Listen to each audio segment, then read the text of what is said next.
Self goal कर लिया। आज मेलोनी के बाद तीसरे दिन वंदे मातरम को लेकर सेल्फ गोल कर लिया और भारतीय जनता पार्टी, नरेंद्र मोदी, अमित शाह की भारतीय जनता पार्टी ये छोड़ेगी नहीं। 15 दिन में तीसरा चल रहा है। रगड़ेगी रगड़ेगी, देख लीजिएगा।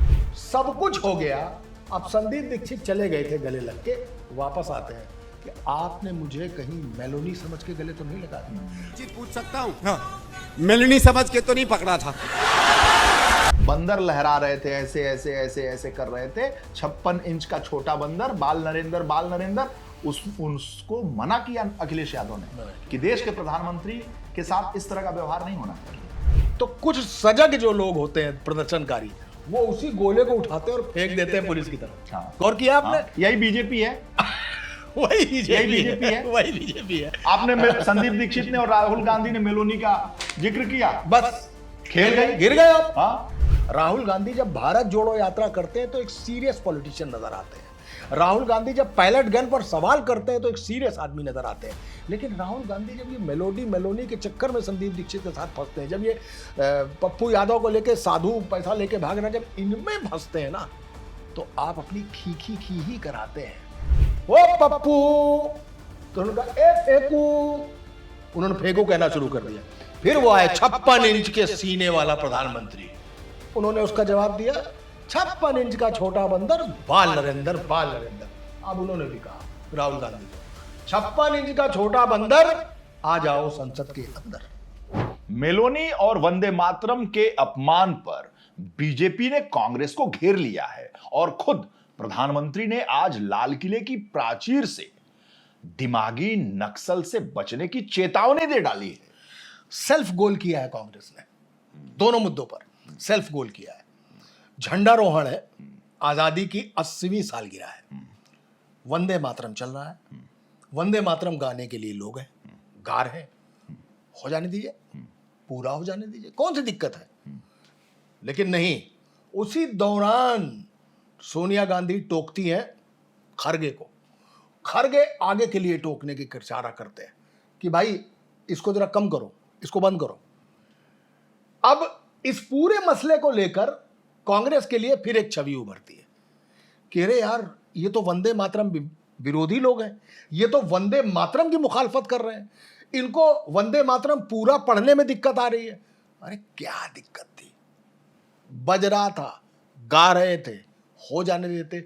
अब ये कहां पूरे और आधे के चक्कर में राजनीति की एंट्री करा दी। मैं ये नहीं कह रहा हूं, भाजपा ने भी इस पे राजनीति ही की है, भाजपा ने भी राजनीति ही की है, लेकिन कांग्रेस ने खुद से खेलने का मौका दे दिया।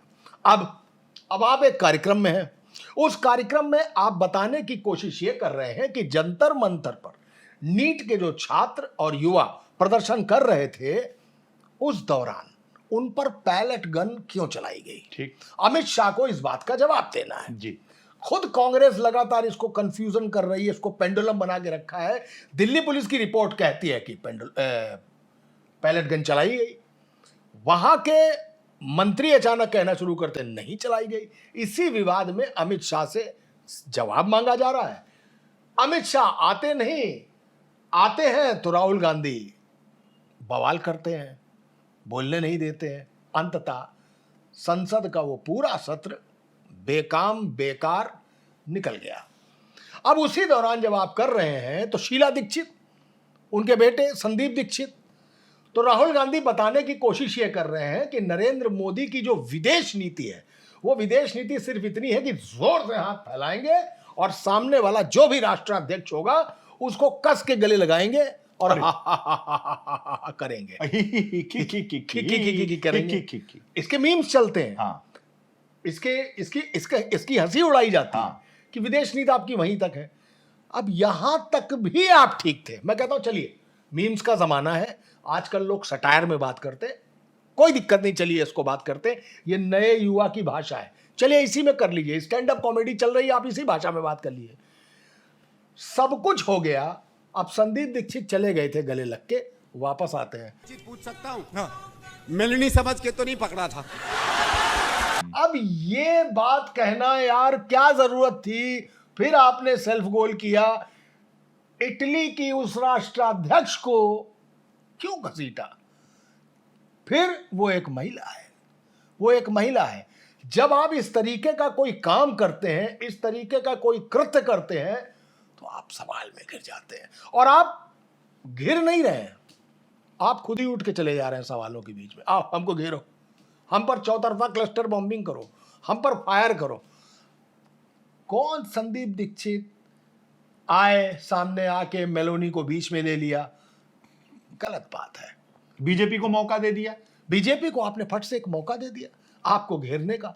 अच्छा खासा आपका चल रहा है, आप तमाम मुद्दों पर घेरने को तैयार हो गए, आपने तमाम मुद्दों पर घेर भी लिया, आपने धर्मेंद्र प्रधान का इस्तीफा भी ले लिया। 56 इंच का छोटा बंदर बाल नरेंद्र के नाम पर आपने प्रदर्शन किया संसद के अंदर। छोटे छोटे बंदर ले, छोटे छोटे बंदर को लेके प्रधानमंत्री को अप्रत्यक्ष रूप से आपने टारगेट किया। हाँ। और उसमें समाजवादी पार्टी को भी अपने साथ रखने की कोशिश की। लेकिन टॉप सोर्सेज से मेरे पास जानकारी है, समाजवादी पार्टी के मुखिया अखिलेश यादव ने से बहुत इत्तेफाक नहीं रखा। हाँ। अपने पार्टी के सांसदों को उन्होंने मना किया कि नहीं, प्रधानमंत्री पर हमें डायरेक्ट हिट नहीं करना है, ये कांग्रेस का आयोजन है। बाल नरेंद्र 56 इंच का छोटा बंदर, ये हमारा काम नहीं है, ये हमारे प्रधानमंत्री को डायरेक्ट अटैक करने का काम है। इससे मैं इत्तेफाक नहीं रखता हूं। और समाजवादी पार्टी के कई ऐसे सांसदों ने जो हाथ में छोटा बंदर ले लिया था, कांग्रेस के सांसदों ने थमा दिया था समाजवादी पार्टी के सांसदों को,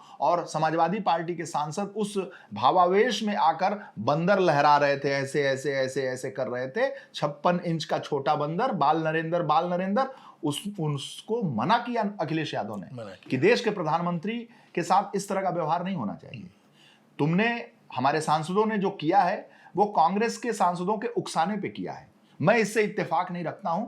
और प्रधानमंत्री हैं, वो सबके हैं। प्रधानमंत्री के प्रति कुंठा हो सकती है, प्रधानमंत्री के प्रति नाराजगी हो सकती है, प्रधानमंत्री के प्रति एक गुस्सा हो सकता है, लेकिन उसके इजहार का तरीका ये नहीं है कि प्रधानमंत्री देश का प्रधानमंत्री होता है। वो व्यक्ति नहीं होता है, बल्कि कुर्सी होती है। उस पर कल अखिलेश यादव, परसों राहुल गांधी, आज नरेंद्र मोदी, उसके बाद योगी आदित्यनाथ, अमित शाह, कोई भी बैठ सकता है, लेकिन वो देश का प्रधानमंत्री है। उस पर इंदिरा गांधी भी बैठ चुकी हैं, जवाहरलाल नेहरू जी भी बैठ चुके हैं, राजीव गांधी जी भी बैठ चुके हैं, और मनमोहन सिंह भी बैठ चुके हैं।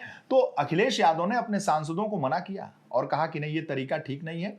और जो भी आप लोगों ने किया है, कांग्रेस का ये प्रदर्शन था, बाल नरेंद्र 56 इंच का छोटा बंदर, इससे आप अपने को दूर रखिए। ये मेरे पास पुख्ता जानकारी। बिल्कुल ठीक है, बिल्कुल ठीक है। हो क्या गया है वीरेश भाई, ये इस देश में अगर आप पर कैपिटा इनकम की बात करेंगे, आप जीडीपी के बारे में बात करेंगे, आप ग्रोथ के बारे में बात करेंगे, तो जितना ये देश है ना, ये ऐसे ऐसे करके जमाई लेगा और सो जाएगा। आपने उसको नशे की आदत डाल दी है। आप उससे कोई कॉन्टेक्स्ट में बात नहीं कर सकते, आप उनसे सांख्यिकी नहीं बतिया सकते, स्टैटिक्स पर बात नहीं करेंगे कि हमारे संग क्या हो रहा है। आप इस पर चर्चा नहीं करने जाते कि रूस से हम सस्ता तेल खरीद रहे थे, जरूरी है मेरी बात सुनना, कि रूस से सस्ता तेल खरीद रहे थे, अमेरिका कहने पे हमने बंद कर दिया। वो हमको क्रूड ऑयल दे रहा था, दुनिया में सबसे सस्ता दे रहा था। ईरान हमको दे रहा था, आपने अमेरिका कहने पे ईरान से रोक दिया। ईरान हमको देता था, 3 महीने की उधार देता था, डॉलर में पेमेंट नहीं लेता था, हमारी मुद्रा में लेता था। लेकिन ट्रंप ने ऑपरेशन सिंदूर से लेके मैंने बंद कराया युद्ध, 74 बार नरेंद्र मोदी जवाब देने नहीं आए। ये मुद्दे हैं। आपने कहा ऑपरेशन सिंदूर में कोई हताहत नहीं हुआ, अचानक 6 सैनिक निकल आए, आपने उनको शहीद कहा, आपने उनको शहादत दी, सब कुछ किया, सलाम किया उनको। ये मुद्दे थे जिन पर आप बात कर रहे थे, और बहुत अच्छे मुद्दे थे। आपको इन मुद्दों पर गंभीरता से रहना है, लेकिन हो क्या गया है, इस देश के में जब इस तरीके की बातें होंगी तो किसी आम आदमी को ये फंसता नहीं है, ये जचता नहीं है कि क्रूड ऑयल क्या होता है। अच्छा, तो इतना आता है तो 4% जीडीपी तो आरबीआई नहीं सुनना चाहता। आदमी क्या सुनना चाहता है? ये पाकिस्तान, ये मुसलमान, इस पर आदमी क्या बोला, पाकिस्तान और शमशान है, कब्रिस्तान। आदमी बिल्कुल, अरे ये अपने मतलब की बात है, क्योंकि इसमें दिमाग नहीं लड़ाना, इसमें पढ़ाई नहीं करनी। ये आदमी को इतना ग्रोथ ही नहीं देना। शुरू क्या किया, वो पप्पू तो उन्होंने कहा ए फेंकू, उन्होंने फेंको कहना शुरू कर दिया। फिर वो आए 56 इंच के सीने वाला प्रधानमंत्री, उन्होंने उसका जवाब दिया 56 इंच का छोटा बंदर बाल नरेंद्र, बाल नरेंद्र। अब उन्होंने भी कहा राहुल गांधी को 56 इंच का छोटा बंदर आ जाओ संसद के अंदर। राहुल गांधी बोला आओ संसद के अंदर बात करो आके। ये छोटे छोटे मीम्स में फंस चुका है पूरा देश, और ये पॉलिटिशियंस को अच्छे तरीके से मालूम है कि इनको ऐसे ही फंसाए रखो। ये बाल नरेंद्र, छोटा बंदर, दम चुकंदर, मन जलंधर, मेलोनी। अब चक्कर क्या है, अब इटली जाएंगे प्रधानमंत्री, वो भी मेलोनी के साथ मेलोडी, पार्ले की, वो उसकी बिक्री बढ़ गई, ऑर्डर नहीं पूरा कर पा रहा है, इतना हो गया। अगर पार्ले वालों को मेलोनी और नरेंद्र मोदी को बतौर मॉडल लेना पड़ता इस चॉकलेट के लिए, तो उनकी पूरी फैक्ट्री बिक जाती, जेवर बिक जाते, घर बिक जाते, नहीं ले पाते। प्रधानमंत्री की बात है। वो मेलोनी से मेलोडी, क्योंकि मेलोडी क्या है, मेलोडी एक वो बन गया है, हैशटैग बन गया है। कैसे मेलोडी कैसे बना, मैं इसको समझाना जरूरी है दर्शकों को। जैसे विरुष्का बना, अनुष्का और विराट कोहली को मिलाकर एक हैशटैग बना विरुष्का। ऐसे सैफीना बना सैफ अली खान और करीना को लेके, ठीक, ये हैशटैग बनने लगे हैं आजकल। तो मेलोनी और मोदी, वो फॉरेन में लोग उनको मोदी बोलते हैं, वहां का एक्सेंट है, तो उसको लेके मेलोनी का मेलो और मोदी का डी, वो आखिरी में लेके मेलोडी बनती। आप गौर करिएगा, मेलोनी ने एक बार ट्वीट किया था नरेंद्र मोदी का फोटो लेते हुए, साथ में सेल्फी लेते हुए, कि ग्रीटिंग्स फ्रॉम टीम मेलोडी। तो आज उसी उपहार स्वरूप वो मेलोडी लेके चलेंगे। अब बड़ी तेज तर्रार महिला है वो, बड़ा संघर्ष करके और लड़के अपनी युवा अवस्था से लेके आज वो अपने हिसाब से काम करती है। अब उस मेलोनी को आपको गले लगाने के पीछे का जो एक्चुअली जो सेक्सुअल कमेंट है ना, वो कमेंट गलत है। आपको मेलोनी को इस लिहाज से नहीं लेना चाहिए। हालांकि राहुल गांधी ने अपने आप को वहां बचाया, बोले नहीं मैं उस स्तर पे नहीं जाना चाहता। जब संदीप दीक्षित ने कहा कि आपने क्या मुझे मेलोनी समझ के तो गले नहीं लगा लिया, बोले नहीं मैं उस स्तर पे नहीं जाना चाहता, ये उन्होंने अपनी बचत की। लेकिन फिर वही बात है ना कि बिहार में कांग्रेस के मंच से 2 लड़कों ने नरेंद्र मोदी की मां को गाली दी, तो कांग्रेस को ही संभालना पड़ेगा। तो संदीप दीक्षित कौन है? द ग्रेट शीला दीक्षित, जिन्होंने दिल्ली को दिल्ली बनाया, उनके बेटे।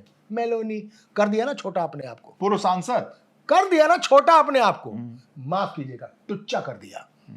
मैं कह रहा हूं, मनोज रायन त्रिपाठी कह रहे हैं, ये टुच्ची हरकत है, नहीं करना चाहिए। 2 बार का सांसद और गंभीर आदमी, 2004 बार का सांसद, 2009 का सांसद, गंभीर आदमी भाई, 10 साल सांसद रहा। वो तो ये क्या है, ये देश के बदलते हुए ट्रेंड का मसला है। तो इन सीनियर और सीरियस पॉलिटिशियंस को अगर यही मुद्दे नजर आ रहे हैं, अगर वो इसी में देश को उलझाए रहना चाहते हैं, चाहे वो कांग्रेस हो चाहे वो भाजपा हो। अखिलेश यादव ने मैच्योर काम किया, आपने बताया, आपके सोर्सेज ने आपको बताया एकदम कि नहीं, हम इस छोटा बंदर के चक्कर में नहीं फंसेंगे, हम ये बाल नरेंद्र के चक्कर में नहीं फंसेंगे। कांग्रेस ने भी ठीक हफ्ते 10 दिन पहले एक गलती और की थी। आप चंदा चोरी के मुद्दे को लेके आपने पप्पू यादव को साधु बना के बैठा दिया, और वो साधु पैसा लेके भाग गया, आप तब गिरे, वो आपने सेल्फ गोल कर लिया। उससे भी अखिलेश यादव ने अपने को दूर, अपने आप को किनारे रखा, कहा कि नहीं भाई, रामगोपाल यादव ने कहा कि नहीं भाई, मेरा इससे कोई लेना देना नहीं है, मैं साधुओं का, राजीव राय ने भी कह दिया, सब लोगों ने सबने कहा साधु सन्यासियों का मैं सम्मान करता हूं। अखिलेश यादव ने अगले दिन राम और हनुमान के जोड़ी का स्वागत किया, प्रणाम किया, प्रेस कॉन्फ्रेंस किया लखनऊ में पार्टी के दफ्तर में, और 51 हजार रुपए उपहार के स्वरूप दिया, प्रणाम किया। बिल्कुल। उन्होंने कहा कि कांग्रेस के इस कृत्य से मैं दूर हूं। हाँ, क्योंकि अखिलेश यादव को यह पता है कि ये छोटी छोटी हरकतें जो है ना, भारतीय जनता पार्टी इसी को हथियार बनाएगी। 2027 के चुनाव का नेतृत्व हमें करना है, मुख्यमंत्री हमें बनना है, इसलिए खामियाजा हम ही को ही उठाना पड़ेगा। राहुल गांधी को यूपी में मुख्यमंत्री नहीं बनना है, और राहुल गांधी को जितनी भी सीटें देंगे उसका क्या हश्र होगा वो खुद जानते हैं। इसलिए उनको ये लगता है कि अगर हम एसोसिएट हुए कांग्रेस की इन कृत्यों से, मेलोनी से, मेलोडी से, 56 इंच के बाल बंदर से, नरेंद्र से, और साथ ही साथ साधु संत सन्यासियों को चोर दिखाने से, तो इसका खामियाजा तो भारतीय जनता पार्टी उठवा देगी 2027 के चुनाव में। क्योंकि भारतीय जनता पार्टी बहुत खिलाड़ी पार्टी है, वो ऐसी पार्टी नहीं है, और वो इन्हीं चीजों को आप ही के आपदा में अवसर की तलाश प्रधानमंत्री नरेंद्र मारेगी बम घुसेड़ के। आप कभी कभी देखेंगे जब आंसू गैस का गोला छोड़ा जाता है तो कुछ सजग जो लोग होते हैं प्रदर्शनकारी, वो उसी गोले को उठाते हैं और फेंक देते हैं पुलिस की तरफ। हाँ। गौर किया आपने? यही बीजेपी है।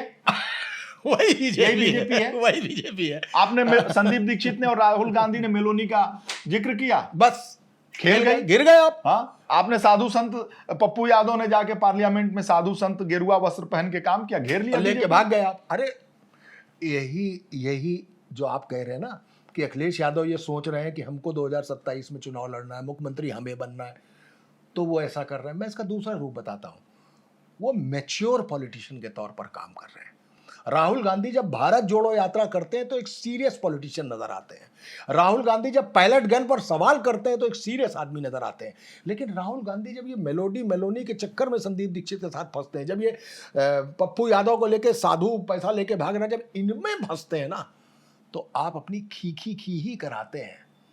ये वास्तव में मदारी समझ लिया है इन लोगों ने, और पूरी जनता को बंदर बना दिया है। पूरे विश्व में इसकी जग हसाई हो रही है मेलोनी वाले बयान पे। मैं एक बात कह रहा हूं वीरेश भाई, कि आपकी राजनीतिक प्रतिद्वंदता हो सकती है, प्लस और माइनस हो सकते हैं। मान लीजिए वंदे मातरम चल रहा है और वंदे मातरम पूरा चल गया। आज तक आपका थॉट था कि वंदे मातरम यहां तक होगा, आज आपको पूरा वंदे मातरम करना, क्योंकि नरेंद्र मोदी ने कहा कि वंदे मातरम का बाकी हिस्सा कांग्रेस ने 70 साल तक रोके रखा। उन्होंने आपको एक माला पहना दी कि आपने रोका, हमने पूरा लागू कर दिया। आपने आज पूरा वंदे मातरम पढ़े जाने तक आप चिलबिला गए, बिलबिला गए एकदम। आपको कहा क्यों चल रहा है, इसको बंद करो, धूप लग गई। आपने साबित कर दिया यार कि वो जो नरेंद्र मोदी कह रहे थे कि आपने इसको आधा दबा के रखा था, आज वो साबित होता है। और चल जाने देते, अंदर के कमरे में जाकर आयोजक को गरिया देते, बेलचो मारते कि तुमने ऐसा क्यों किया। लेकिन उस समय पॉलिटिकल पोस्चरिंग बिगड़नी नहीं चाहिए थी अगर आप पॉलिटिक्स कर रहे हैं तो।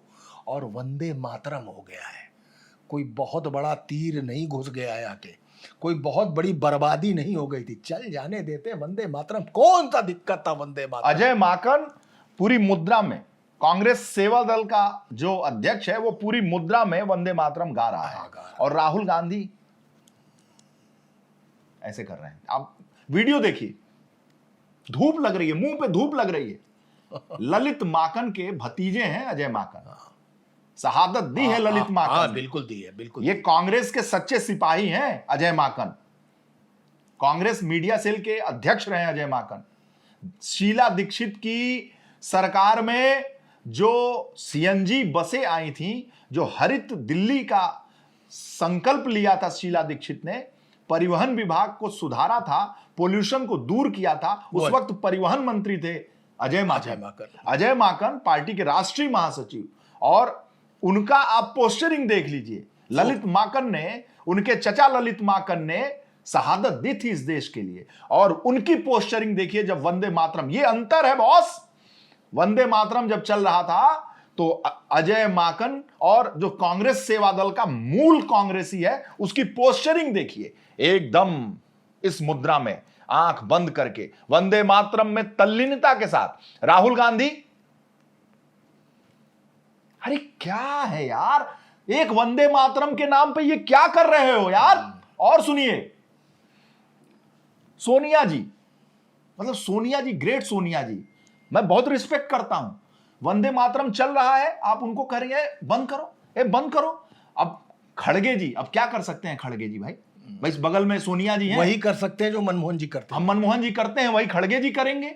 अब खड़गे जी बंद करो, बंद करो, बंद करो।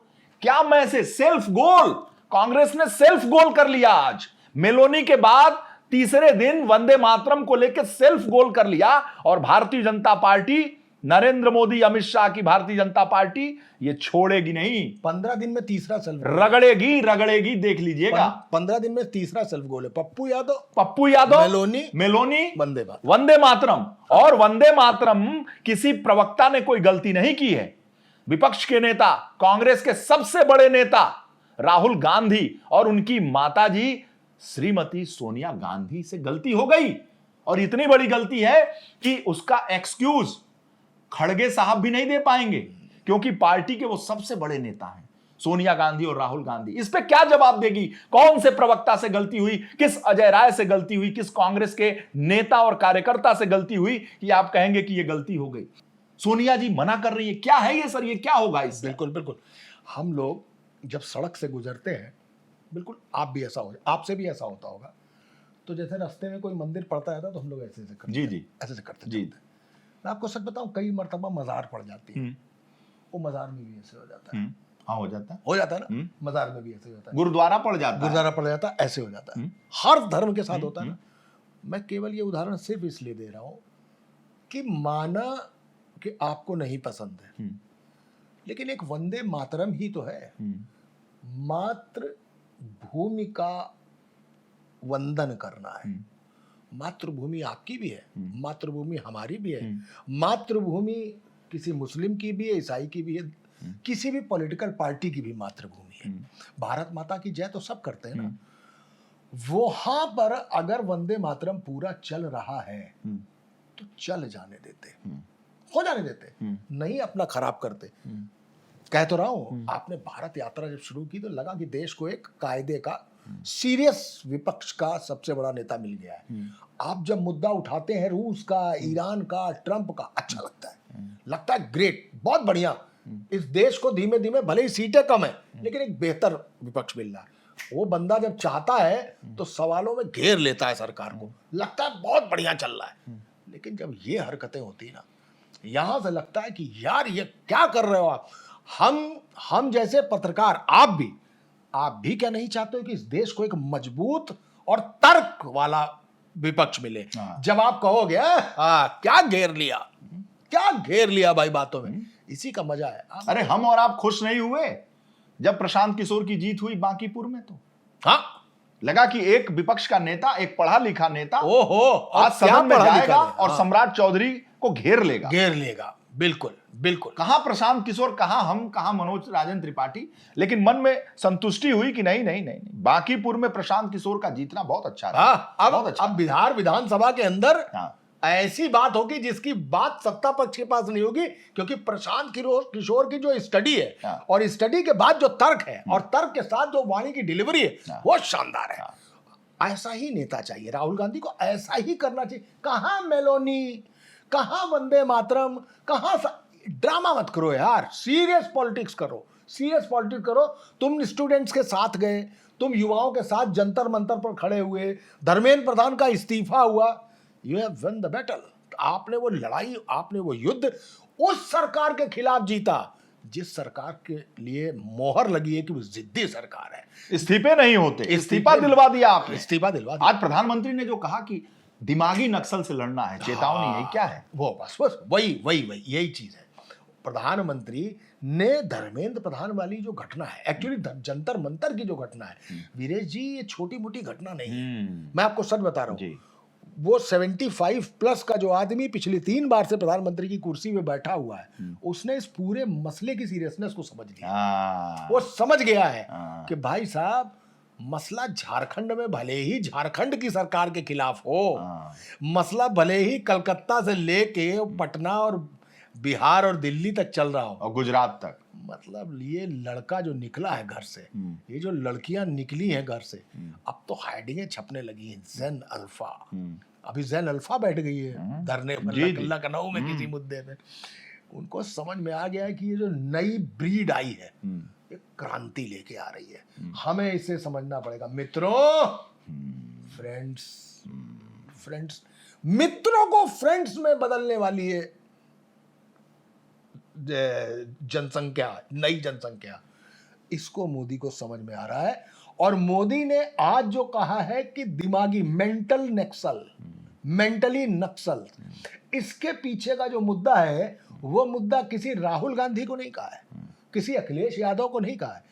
वो अब इस बात की चिंता में है, वो इस बात की फिक्र में है कि ये जो यंग ब्लड है, जिस तरीके का इसने मुजाहरा किया है जंतर मंतर से पूरे देश में, अगर इसको किसी ने समेटा तो हमारे खिलाफ हो जाएंगे, हमारे खिलाफ हो जाएंगे। क्योंकि जन आंदोलन होता किसके खिलाफ है? सत्ता के खिलाफ, हमेशा, चाहे वो कांग्रेस की सत्ता हो चाहे जिसकी सत्ता हो। अरे भाई 70 के दशक में पिक्चर आई थी मेरे अपने, उसमें क्या गाना था?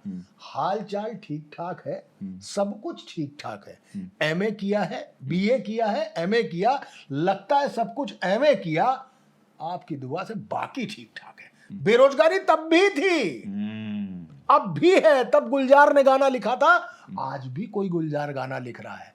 तब भी कोई युवा छेनू आए तो कह देना कि छेनू, उस पिक्चर की बात कर रहा हूं, उस समय भी युवा आंदोलित छेनू आए तो श्याम आए तो कह देना कि छेनू आया था। देखते हैं खून में कितनी गर्मी है, अगर इतनी ही गर्मी है तो बेशक मेरे इलाके में आके निकाल के दिखाए।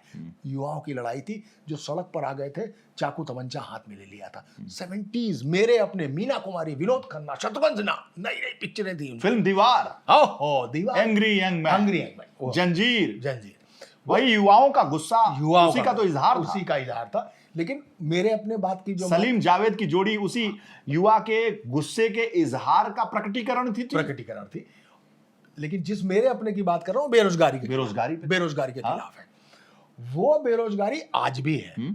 उस बेरोजगारी का झंझट, जैसे इम्तिहान फिल्म आई थी तनुजा और इसकी विनोद खन्ना की, उसमें विनोद खन्ना प्रोफेसर है और नई वाली जनरेशन जो है वो नशे में फंसी है, नशे में फंसी हुई है और इसके माने नहीं समझ रही है। अपराध एक पिक्चर आई थी, अपराध फिरोज खान की पिक्चर थी, उसमें भी एजुकेशन पर मसला था और बड़ी ब्रिलियंट पिक्चर थी वो। तो ये पिक्चर हर काल में है, मतलब फिल्मों का उदाहरण देखिए, मनमोहन सिंह के जमाने में पीपली लाइव, महंगाई डायन खाई, महंगाई तो तब भी थी और महंगाई अब भी थी। तब महंगाई डायन का गाना गा रहे थे भाजपाई, आज महंगाई डायन का गाना कौन गा रहा है? कांग्रेसी। क्योंकि गाना उन्हीं के समय में बना था, लेकिन अब वो कहते हैं कि हमने गाना बनाने दिया था, रोका नहीं था। आज की तारीख में रोक दिया जाता। तो सीन हर समय में, गरीबी हटाओ का नारा इंदिरा जी का भी था। गरीबी हटाओ का नारा, कहते हैं कि 25% को हमने गरीबी से रेखा से बाहर कर दिया, 83 करोड़ को हम भोजन करा रहे हैं। खैर, हम फिर मुद्दे पे आते हैं कि देश काल परिस्थिति और जनसंख्या कभी बदलती नहीं है।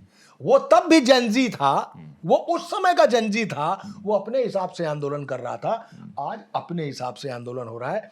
उस समय के जनजी ने जब मैच्योरिटी पाई और देखा कि यार 70 साल से आप तुष्टीकरण और अपनी मनमानी और भ्रष्टाचार पे हमारा आपको निकाल बाहर किया, अब 15 साल पूरे नहीं हुए, लेकिन इस सरकार को चिंता हो गई है कि ये जो युवा निकला है, ये आगे आने वाले 5 साल बाद एक पूरा भारी भरकम, कम से कम 50 से 60% वोटर बन के तैयार होने वाला है।